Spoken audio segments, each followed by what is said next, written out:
A single hope only is this कि हमारा government and first of all sir specially you sir भगवान के बाद अगर घर में नाम लिया जा रहा था तो सर वो आप थे। मोदी जी हमें बचा लेंगे, अब जो भी कर सकते हैं मोदी जी कर सकते हैं। तो मैं हमारे प्रधानमंत्री नरेंद्र मोदी जी यानी कि आपका बहुत ही धन्यवाद कहना चाहूँगी। गर्व है मुझे यहाँ के सरकार पे, सर आप पे।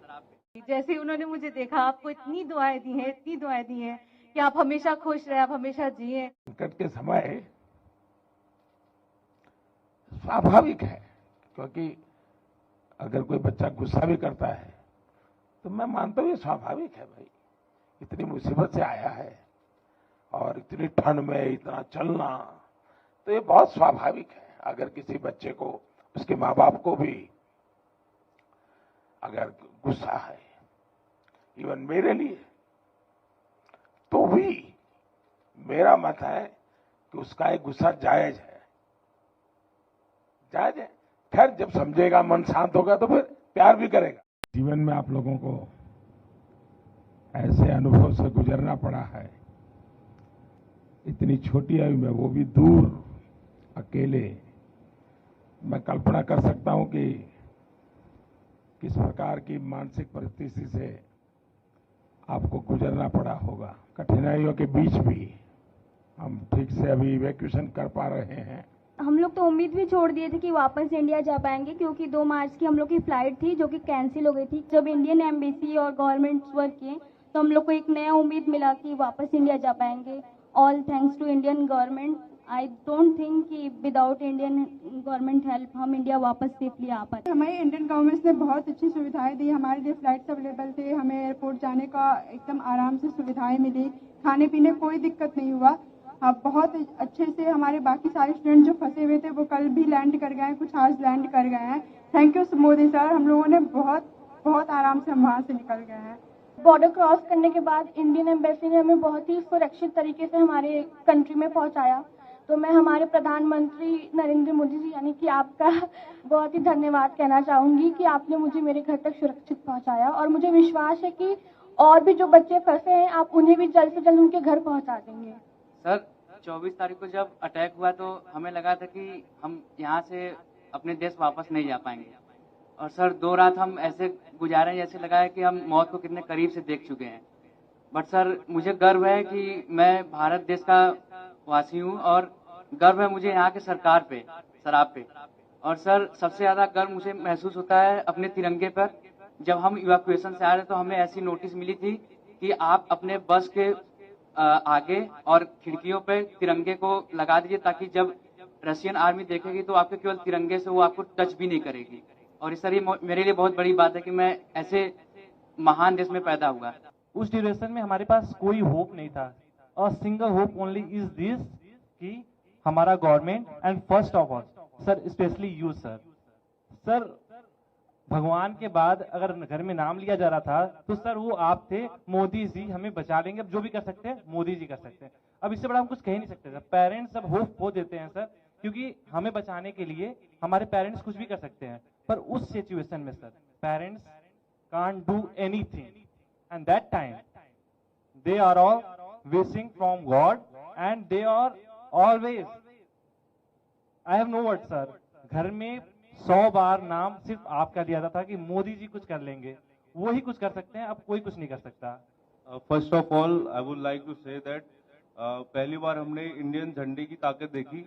हम जब बस पे जाते थे तो करीब 25 चेक पोस्ट हमें मिली जहाँ पे हमारी चेकिंग हुई, आर्मी अंदर आई, बट उन्होंने छोड़ दिया हमें, मतलब हमारे फ्लैग को देख के छोड़ दिया। इवन जो अदर कंट्रीज के बच्चे थे, नाइजीरियन, मोरक्कन, वो सब हमारे झंडे को यूज करके वो लोग वहां से बॉर्डर क्रॉस कर रहे थे।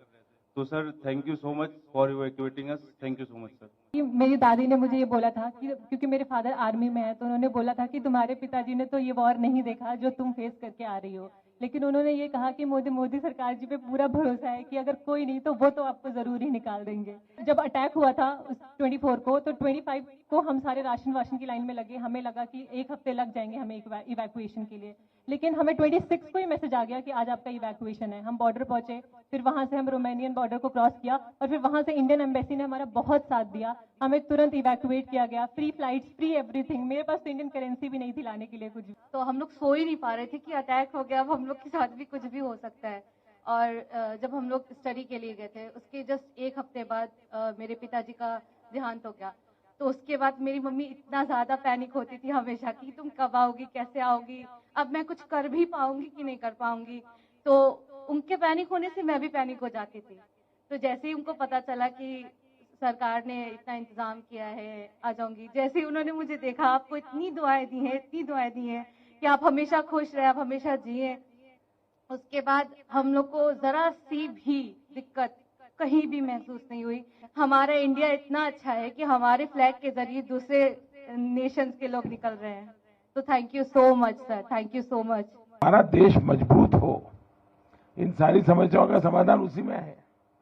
उसी प्रकार से मैं तो अभी भी मानता हूं कि अगर देश में पहले से मेडिकल एजुकेशन की नीतियां सही होती तो आप लोगों को बाहर नहीं जाना पड़ता, नहीं जाना पड़ता।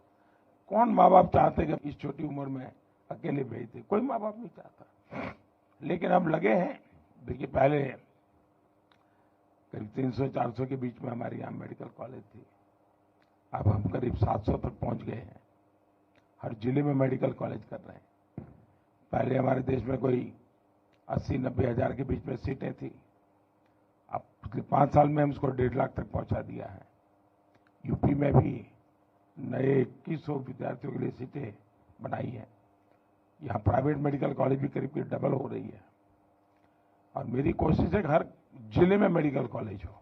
जिस प्रकार की कोशिश हम कर रहे हैं, तो शायद 10 साल के भीतर भीतर पिछले 70 साल में जितने डॉक्टर बने हैं उतने नए 10 साल में बन जाएंगे जी। इतना बड़ा काम हो जाएगा। तो फिर बच्चों को बाहर भी नहीं जाना पड़ेगा, मजबूरियां खत्म हो जाएगी, परिवार को भी टेंशन नहीं होगा। तो मेरी ये कोशिश है। लेकिन अच्छा है, सबको ये बताइए कि भाई देश के लिए तो कुछ न कुछ करते रहना चाहिए। समाज का कर्ज कभी भूलना नहीं चाहिए। तो इस संकट के समय स्वाभाविक है, क्योंकि अगर कोई बच्चा गुस्सा भी करता है तो मैं मानता हूं ये स्वाभाविक है भाई। इतनी मुसीबत से आया है और इतनी ठंड में इतना चलना, तो ये बहुत स्वाभाविक है। अगर किसी बच्चे को, उसके माँ बाप को भी अगर गुस्सा है, इवन मेरे लिए, तो भी मेरा मत है कि उसका एक गुस्सा जायज है, जायज है। खैर, जब समझेगा, मन शांत होगा तो फिर प्यार भी करेगा। चलिए, बहुत बहुत धन्यवाद। आपके परिवार को भी मेरी बहुत शुभकामनाएं भैया।